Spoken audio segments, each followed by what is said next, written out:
munaasabadan ballaaran oo ahayd mashruuc lagu daafurayay barnaamij ka kooban mashruuca nafaqeynta fayadhowrka biyaha oo ay iska kaashadeen hay'adda SRA oo ay soo qaban qaabisay hay'adda SRA ayaa waxaa ka soo qayb galay maamulka degmada Luuq uu hormuud ku yahay gudoomiyaha degmada Luuq Mudane Maxamed Xuseen Cusmaan Ganay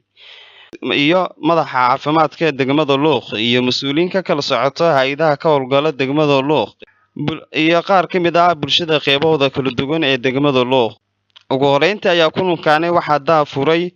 madaxa hay'adda SRA Cabdi Cali Xaaji waxa uu sharaxaad kooban ka warbixiyay muhiimadda mashruucan uu u leeyahay bulshada ayadoo ay si weyn u soo dhaweeyeen dadka ka soo qayb galay munaasabadani daafurka ah.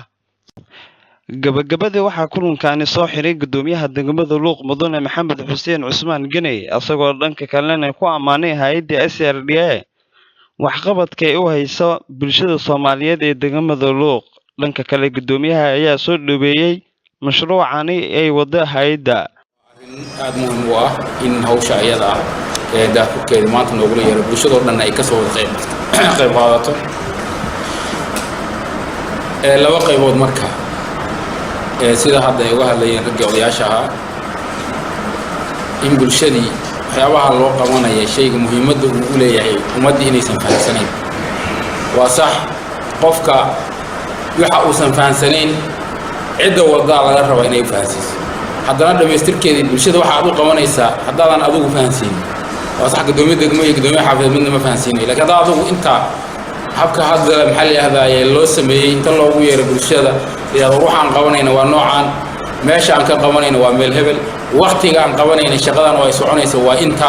muhiimadda uu dadka u leeyahay waa noocan qofka loogu talagalay waa noocan isticmaalkiisa waa noocan muddada uu qaadanaya habka inuu wax u siiyo waa noocan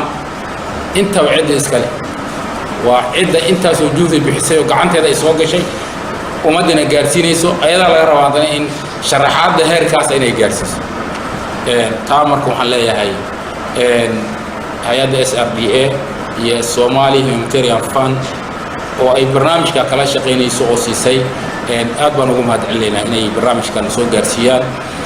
annaguna aan bulshadadeedii maanta ay gudaheeda laga daafuro.